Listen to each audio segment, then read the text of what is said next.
Ya, baik saudara-saudara, kita seperti tadi sudah dikatakan bahwa sekarang kita bicara soal hukuman dosa. Kita sudah membahas soal dosa, ya.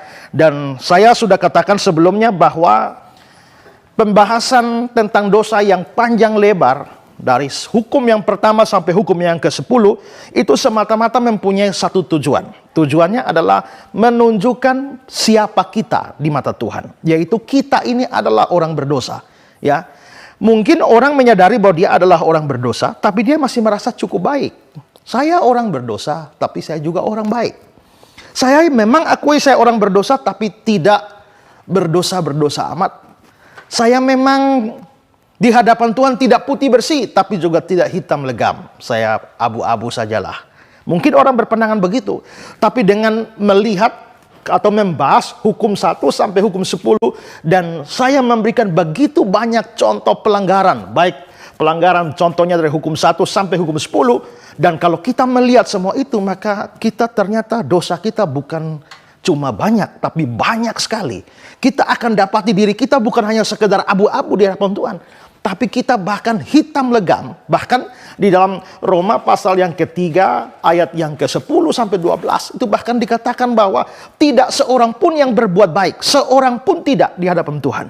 Berarti kita semua ini, hidup kita ini hanya berdosa, berdosa, berdosa dari hari ke hari. Bahkan kalau perbuatan baik kita pun itu bisa menjadi dosa kalau itu dilakukan dengan pelanggaran-pelanggaran yang lain, ya. Dan bahkan Alkitab berkata, kalau kamu melakukan satu hukum, tapi kamu melanggar yang lain, itu sama dengan kamu melanggar semuanya. Ya, nah kalau begitu saudara bayangkan, kita itu sebenarnya di hadapan Tuhan perbuatan baik kita tuh nol. Kapan kita menjadi percaya kepada Yesus Kristus, baru Allah melihat kita sebagai orang baik. Sebelum itu, maka kita betul-betul hanya dilihat sebagai orang berdosa, penuh dosa di hadapan Allah. Nah, saudara-saudara, karena itu maka setelah kita menyelesaikan semua pembahasan ini, sekarang kita akan bicara soal hukuman dosa. Dosa tidak mungkin tidak dihukum, ya. Allah itu adalah Allah yang adil, dan Allah yang adil itu dia pasti akan menghukum dosa. Nah, saudara-saudara, kalau kita membaca dalam Alkitab, ada banyak ayat yang menunjukkan bahwa Allah itu adalah Allah yang adil, ya. Saya hanya berikan beberapa contoh saja, misalnya dalam Mazmur pasal 7 ayat yang ke-12.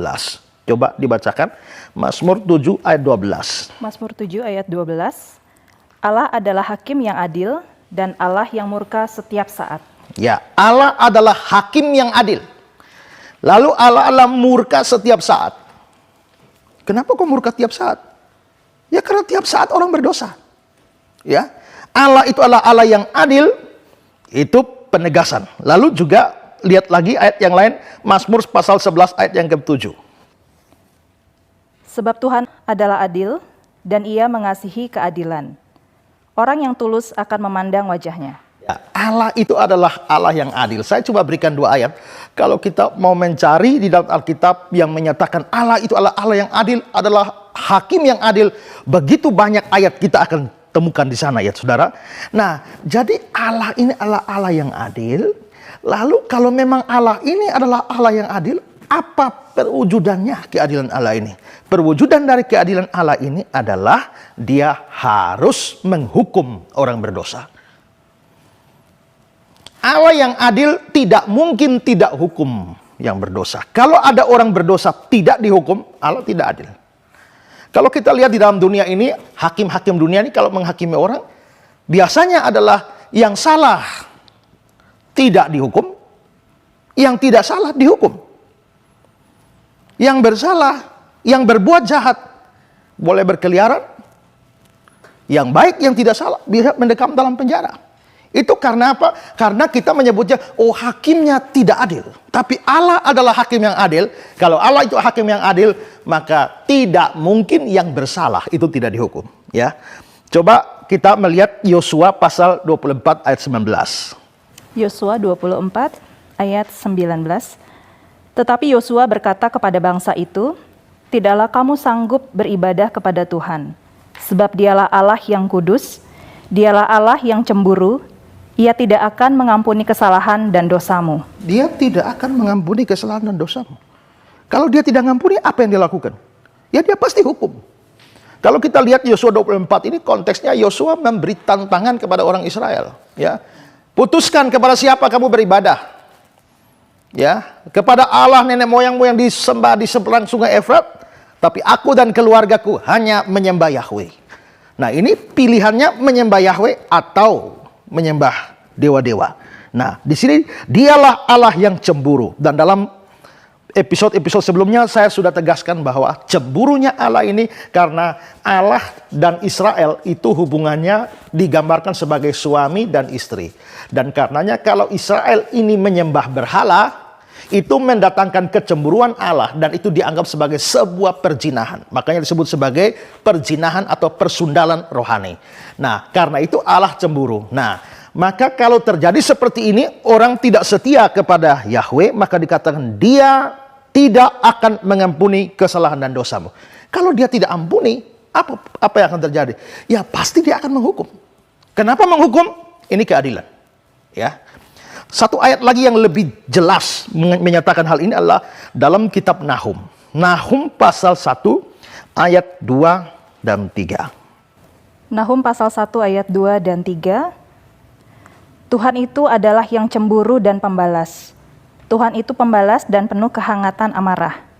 Tuhan itu pembalas kepada para lawannya dan pendendam kepada para musuhnya.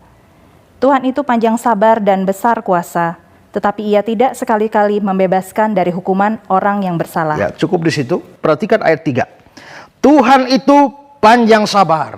Panjang sabar ini artinya apa? Maha kasih ya. Tuhan panjang sabar, maha kasih. Lalu dan besar kuasanya. Oh ini maha besar. Allahu Akbar. Tetapi dia tidak sekali-kali membebaskan dari hukuman orang yang bersalah. Kalau dia tidak bebaskan apa? Oh ini maha adil. Jadi dalam Nahum 1 ayat 2 ini, sifat Allah ditonjolkan, yaitu kasihnya, kuasanya, dan keadilannya. Dan keadilannya ini diwujudkan dengan dia tidak sekali-kali membebaskan dari hukuman orang yang bersalah. Itulah sebabnya saya katakan bahwa kalau saudara berdosa, atau misalnya ada hukum Tuhan itu ada 100 hukum, dan saudara taat 99 hukum, saudara cuma kurang satu saja. Saudara itu orang yang rajin berbakti, tidak pernah mabok, tidak pernah curi, tidak pernah korupsi, tidak pernah zina. Pokoknya bagus semua. Kurang satu saja, hutang tidak dibayar. Satu saja minusnya. Nah, Allah yang adil tidak akan membebaskan kamu dari hukuman. Berarti satu dosa itu cukup melemparkan saudara ke neraka. Cukup membuat Allah menghukum saudara. Ya, itulah keadilan Allah. Kalau ada dosa yang dibiarkan begitu saja, Allah tidak adil. Saya dulu pernah baca suatu cerita dari Tony DeMello. Dia bilang begini, bahwa ada seorang ibu bikin kue, ya, lalu kuenya sisa 2 buah. Lalu ditaruh di lemari. Ya. Taruh di lemari. Ibunya datang. Lihat kue ini. Sudah tidak ada lagi. Dia tahu anaknya yang pasti ngambil. Tapi sekarang dia mau ngajari anaknya. Lalu dia panggil anaknya. Sini dek. Apa adik percaya Tuhan Allah itu ada? Oh percaya mama. Apakah adik percaya bahwa Tuhan Allah itu ada di mana-mana? Oh percaya mama. Apakah adik percaya bahwa Tuhan Allah itu maha tahu? Percaya mama. Apakah adik tahu bahwa apapun yang kita buat Tuhan Allah melihat? Percaya mama. Waktu adik masuk di ruangan dan buka lemari, apakah Tuhan Allah lihat? Lihat mama. Waktu adik mengambil kue mama yang 2 itu, apakah Tuhan Allah lihat? Lihat mama. Terus waktu adik ambil kue 2, itu Tuhan Allah bilang apa? Tuhan bilang, di sini cuma kita 2, ambil 2 ya, ya. Makanya adik ambil 2 mama, ya kan? Jadi di sini diam, di sini cuma kita 2. Artinya menurut adik Allah bisa kompromi di dalam urusan mencuri itu. Ya, itu cerita dari Tony DeMello. Tapi jelas bahwa Alkitab tidak menyatakan bahwa Allah bisa kompromi dengan dosa sama sekali. Tidak bisa, satu dosa kecil bagaimanapun juga itu mesti dihukum karena keadilan. Nah, di dalam Bible Exposition Commentary, dalam tafsiran dari Nahum pasal 1 ayat 2 sampai 8 ini dikatakan begini. Seorang Allah yang adil, seorang ini tanda petik karena Allah bukan orang, bukan manusia ya. Seorang Allah yang adil dan kudus tidak bisa melihat orang-orang mencemohkan hukumnya dan tidak melakukan apa-apa tentangnya. Allah yang kudus dan adil tidak bisa lihat orang melanggar hukumnya dan diam-diam. Tidak bisa. Allah yang kudus dan adil, kekudusan keadilannya menuntut hukuman atau sikap tindakan terhadap orang berdosa. Jadi di sini kita melihat bahwa Allah adalah Allah yang adil. Itulah keadilan Allah. Keadilan Allah itu menuntut dia menghukum orang-orang yang berdosa. Sampai di sini semua memahaminya? Ada yang mau bertanya mungkin? Ya, saya mau bertanya Pak, dari apa yang sudah Bapak uraikan tadi, bagaimana kemudian menjelaskan tentang keadilan Allah? Karena kita melihat fakta di luar sana, sepertinya banyak ketidakadilan itu terjadi. Orang yang benar justru diperlakukan tidak adil, seperti itu Pak. Kemudian orang yang jahat, begitu ya Pak, tampak bahagia. Kemudian juga ada orang yang bersalah, yang bebas, dan orang yang tidak bersalah kemudian malah dihukum. Nah, bagaimana kita menjelaskan atau juga bisa melihat keadilan Allah itu seperti apa, Pak? Orang yang taat Tuhan hidupnya sengsara. Orang yang penjahat hidupnya enak. Ya, ada orang takut Tuhan, nyari duit aja, dapat duit aja susah untuk makan kadang-kadang. Ya, orang yang jahat tidak pernah kebaktian sama sekali, hidup bergelimang harta, ya kan? Itu fakta kan? Itu fakta. Dan itu kita lihat di dalam dunia ini. Bahkan orang saleh seperti Ayub, waktu dia menderita, dia membuat sebuah pengeluhan-pengeluhan. Misalnya dia keluhkan itu, misalnya di dalam Ayub pasal 19 ayat 6, Ayub mengatakan begini, "Insyafilah bahwa Allah telah berlaku tidak adil terhadap aku, dan menebarkan jalannya atas aku." Insyafilah bahwa Allah telah berlaku tidak adil terhadap aku. Ayub dia rasa tidak bersalah, tidak berbuat apa-apa yang mendatangkan hukuman. Tapi kenapa hukuman atau penderitaan begitu besar? Di awal penderitaannya Ayub masih kuat, tapi lama-lama kita melihat akhirnya dia bilang Allah telah berlaku tidak adil. Ya, bahkan dalam Ayub pasal 21 ayat 7 sampai 15 dikatakan begini. Mengapa orang fasik tetap hidup, menjadi tua, bahkan menjadi bertambah-tambah kuat? Keturunan mereka tetap bersama mereka, anak cucu diperhatikan, rumah-rumah mereka aman, tidak ada ketakutan, pentung Allah tidak menimpa mereka. Maksudnya kok Allah tidak hukum ya? Pentung Allah tidak menimpa mereka, lembu jantan mereka memacak dan tidak gagal, lembu betina mereka beranak dan tidak keguguran, kanak-kanak mereka dibiarkan keluar seperti kambing domba, anak mereka melompat-lompat, mereka menyanyi-nyanyi dengan iringan rebana dan kecapi, bersukaria menurut lagu seruling. Mereka menghabiskan hari-hari mereka dalam kemujuran, dan dengan tenang mereka turun ke dalam dunia orang mati. Tetapi kata mereka kepadanya, Allah, pergilah dari kami tidak suka mengetahui jalan-jalanmu. Yang maha kuasa itu apa, sehingga kami harus beribadah kepadanya, dan apa manfaatnya bagi kami kalau kami memohon kepadanya? Wah, ini Ayub menyatakan di sini suatu pengalaman real bahwa orang jahat, wah, senang-senang saja, nyanyi-nyanyi saja, wah, semua kerjanya, lembunya berhasil, kalau bajak berhasil, kambing dombanya, sukses benar nih, ya, sukses benar. Tapi orang benar kadang-kadang hidup susah. Dan kalau saudara perhatikan di dalam Mazmur pasal yang ke-73, itu jelas pengeluhan pemazmur bahwa sia-sia aku ini pertahankan hidup yang bersih.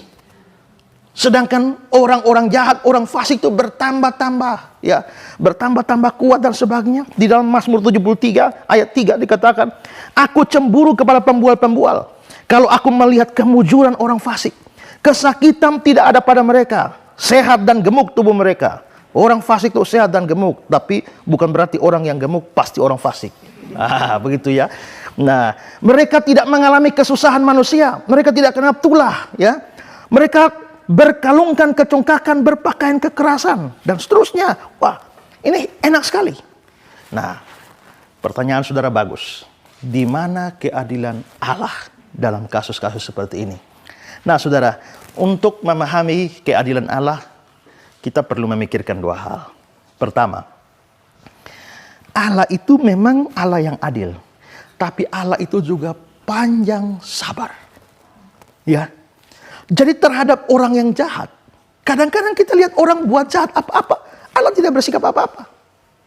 Allah diam kelihatannya. Itu bukan karena dia diam, bukan karena tidak adil, tapi dia lagi panjang sabar. Dalam bahasa Inggris disebut long suffering, menderita secara panjang. Saudara, kalau sabar itu menderita ya. Rasanya mau hantam tapi tahan, ya kan? Dia bikin lagi, wah tahan. Nah, Allah itu begitu panjang sabar. Ya.